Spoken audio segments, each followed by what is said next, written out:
जब भी बात पैसा इन्वेस्ट करने की आती है हम सीधा बैंक की ओर भागते हैं। But why? पुराने ज़माने तक तो ठीक था, लेकिन अभी के टाइम निवेश के लिए बैंक में जाना I think it's a bogus idea. अब आप यही सोच रहे होंगे कि आखिर ये आदमी बैंक से इन्वेस्टमेंट को लेकर इतना भरा क्यों पड़ा है। तो मेरे प्यारे भाई और बहनों, बैंक से इन्वेस्टमेंट करने के कुछ ड्रॉबैक्स हैं जो कि मैं एक एक करके इस वीडियो में आपको बताने वाला हूँ। तो बिना अपना कीमती समय गंवाए वीडियो शुरू करते हैं। चलिए इसे मैं सिंपल करने के लिए आपको एक स्टोरी सुनाता हूँ। अरे गुप्ता जी, मुझे अपने बेटे की हायर एजुकेशन के लिए 5 लाख रुपए 2 साल के लिए कहीं इन्वेस्ट करने हैं। अरे वर्मा जी, ये तो बहुत आसान है, बैंक जाइए और इसकी एफडी करवा दीजिए। ओके गुप्ता जी। जी सर, मुझे 5 लाख रुपए की 2 साल के लिए एफडी करवानी है।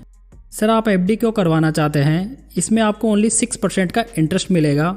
इससे बढ़िया है आप इन 5 लाख रुपए को म्यूचुअल फंड में डाल दीजिए, जहां आपको 12-13% के रिटर्न्स आराम से मिल जाएंगे। हाँ, तो आप इन पैसों को म्यूचुअल फंड में ही डाल दीजिए। मैं 2 साल बाद आकर इन पैसों को रिडीम करवा लूँगा। Okay sir, thank you. लेकिन इन 2 सालों में इकोनॉमिक स्लो डाउन की वजह से पूरे मार्केट में मंदी छा जाती है और स्टॉक मार्केट लगभग 20% से करेक्ट हो जाता है। वर्मा जी 2 साल बाद में बैंक जाते हैं और बोलते हैं, लाइए सर, मेरे म्यूचुअल फंड में जमा 5 लाख रुपए मुझे दे दीजिए। तब बैंक मैनेजर रिप्लाई देता है, लेकिन सर अभी आपकी इन्वेस्टमेंट की करंट वैल्यू ओनली 4,20,000 रुपये है। वर्मा जी ने कहा, लेकिन आपने तो मुझे 12-13% के रिटर्न्स बताए थे। यहाँ पर ये रिटर्न तो छोड़ो, मेरे पैसे कम और हो गए हैं। फिर बैंक मैनेजर ने कहा, सॉरी सर, ये इन्वेस्टमेंट मार्केट लिंक्ड है, इसलिए ऐसे इन्वेस्टमेंट में अप डाउन चलता रहता है। तो यहाँ पर दोस्तों बैंक मैनेजर ने तो सॉरी सर कहकर अपना पल्ला झाड़ लिया। लेकिन वर्मा जी के लड़के की हायर एजुकेशन का क्या होगा, जिसे अभी 5 लाख रुपए की रिक्वायरमेंट थी। तो दोस्तों मोरल ऑफ द स्टोरी ये है कि बैंक वाले अपना टारगेट पूरा करने के लिए आपको कुछ भी प्लान चिपका सकते हैं, जैसे कि regular mutual fund, annuity plan, personal loan आदि। इसलिए यदि आपको 3 से 5 साल तक के पीरियड के लिए इन्वेस्टमेंट करना है तो आपको स्ट्रिक्टली एफडी या डेब्ट म्यूचुअल फंड को कंसिडर करना चाहिए, क्योंकि म्यूचुअल फंड में स्टॉक मार्केट की ही रिस्क इन्वॉल्व होती है, जिसकी वजह से शॉर्ट ड्यूरेशन में काफ़ी ज़्यादा वॉलेटिलिटी रह सकती है।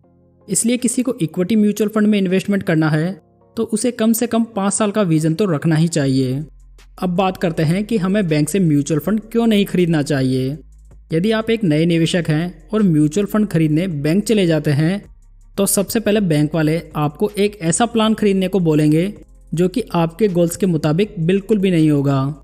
वे आपको एक ऐसी स्कीम सजेस्ट करेंगे जिसमें उन्हें हाई टारगेट्स अचीव करने हो। कुल मिलाकर वे आपका नहीं खुद का फ़ायदा चाहते हैं। वे आपको हाइब्रिड फंड, बैलेंस फंड या सॉल्यूशन ओरिएंटेड फंड्स में इन्वेस्ट करवा देंगे, जबकि ये सभी प्लान सभी की रिक्वायरमेंट्स के अनुसार फिट नहीं होते। तो बैंक से इन्वेस्ट करने का पहला नुकसान तो ये हो गया कि वे आपको कोई सी भी स्कीम चिपका देंगे जिसका आपकी रिस्क एपिटाइट और गोल से कोई भी लेना देना नहीं होगा। दोस्तों यदि आपको यहाँ तक जानकारी पसंद आई हो तो इस वीडियो को लाइक कर दें। साथ ही यदि आप शेयर मार्केट में इंटरेस्टेड हैं और इसे सीखना चाहते हैं तो आप हमारी वेबसाइट punjiguide.com पर जरूर विजिट करें। यदि आप बैंक से म्यूचुअल फंड बाई करते हैं तो वे आपको रेगुलर प्लान ऑफर करते हैं, क्योंकि बैंक म्यूचुअल फंड डिस्ट्रीब्यूटर होते हैं, इसलिए वे डायरेक्ट म्यूचुअल फंड में इन्वेस्ट करने की सुविधा ऑफर नहीं करते। अब आप ये पूछेंगे कि रेगुलर प्लान में इन्वेस्ट करने का क्या नुकसान है। देखिए दोस्तों, म्यूचुअल फंड में 2 प्रकार के प्लान होते हैं। पहला रेगुलर प्लान, दूसरा डायरेक्ट प्लान।